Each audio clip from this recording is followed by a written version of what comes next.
All right, so today we're going to be talking about graphing logarithms and exponentials.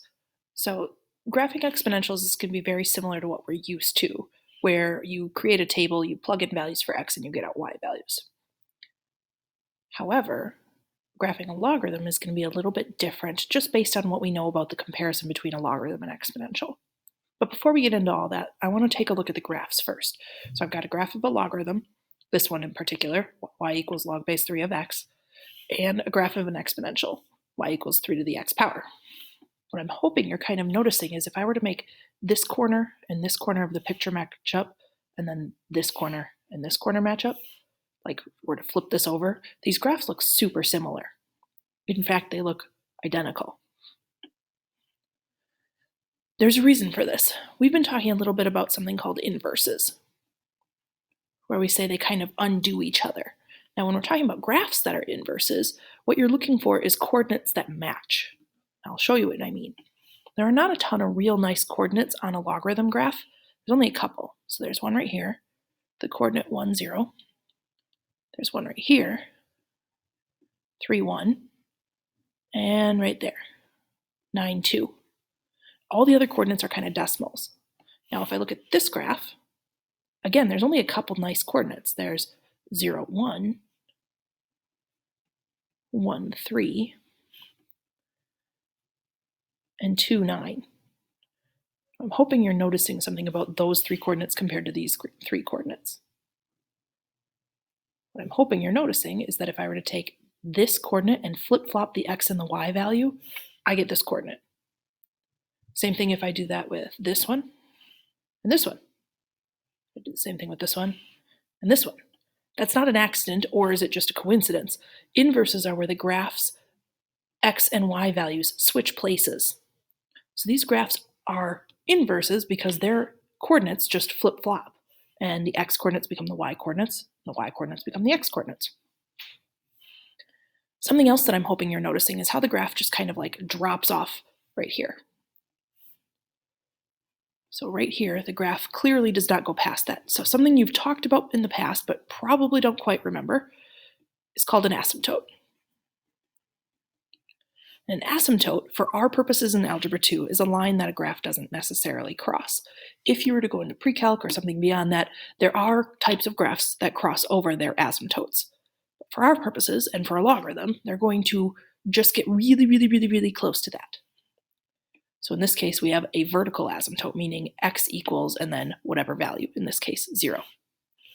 Down here, an exponential also has an asymptote. It's flattening out, but this time it's a horizontal asymptote at y equals and then whatever it's flattening out to, in this case, 0.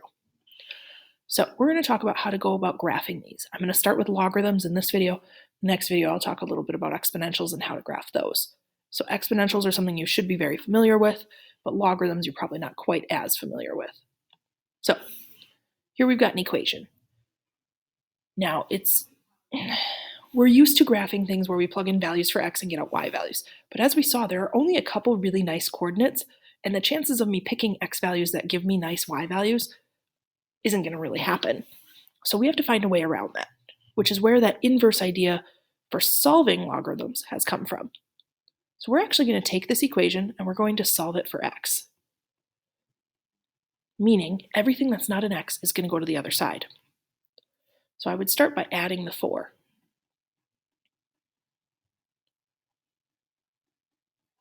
And then in class, over the last couple classes, we've talked about how to get rid of a logarithm using an inverse, which is where we take 3 and make all of this an exponent on 3. Then I do the same thing over here so that this logarithm cancels out. What I'm left with is 3 to the y plus 4 power equals x plus 2. So that is almost solved. We just need to finish by subtracting 2. So 3 to the y plus 4 power minus 2, notice that minus 2 is not in the exponent, equals x. This now makes it look like an exponential, which we're a little bit more familiar with graphing anyways. So now we're going to set up our table. Normally, when we set up a table, we put in values for x and we get out y values. But since we've just solved this, we're going to plug in values for y instead. And the first y value you're going to plug in is your k. And you're like, what in the French toast are you talking about? But if we look at our original equation, we can have an a, an h, and a k, just like we normally would. So in this case, k is -4. That's going to be the middle value in my table. And then I'm going to pick 2 below it, 2 above it, and I'm going to plug them all in. Now I'm using a calculator. Obviously I don't have it up on the screen, but I'm using a calculator to plug these in. So I'm going to plug in 3 to the -6 plus 4, which is -2, minus 2. So that gives me 1/9 minus 2 is -1.889. I'm rounding. Then I would plug in -5, which would change this to a -1, which gives me that. Plug it in again. -4 plus 4 is 0, so that's 1 minus 2 is -1. And then plugging in my last 2. So should be 1, and that would be 7. So now I've come up with coordinates I can plot on my graph. So -1.889. Yes, you're going to have to kind of eyeball some of these numbers, and that's okay. Like there, there, and there.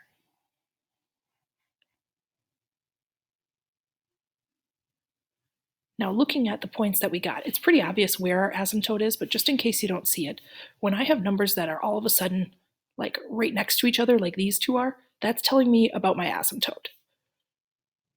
So that's telling me that the graph is going to flatten out and not cross over the value of x equals -2. So our asymptote, which I'm going to ask that you write these down every single time you graph these, is at -2. I'm hoping you're looking at the equation and wondering if there's some way that that connects to our equation, and it does. It's right here. So -2 tells me the asymptote that I'm going to deal with. Now I know this process seems like a lot and it seems confusing, so we're going to try that one more time. So whenever I have a logarithm, graphing that is really difficult. So I'm going to start by solving the equation for x. So I'm going to move the 4 to the other side. I'm going to get rid of my logarithm. So it becomes 2 to the y plus 4 power equals x plus 6. And I'm going to finish solving by subtracting the 6. All right, now I'm ready to set up my table. Now it might be handy for you to show where your asymptote is going to be first. So I know it's going to be at -6. That means my graph is definitely not going to cross over that line. The middle value of my table should be -4 for my k value. And then I can find my other x values and plug them in using a calculator. So when you're typing this into your calculator, you would do 2 to the exponent. Make sure you put this part in parentheses. So your value you're plugging in and then -6. Because if you don't have parentheses there, it's only going to use the first number, not the +4. So when I type that in, should end up with -5.75, -5.5, -5, -4, and -2. So then I can graph all of my coordinates. So that would end up here, here, here, here, and there.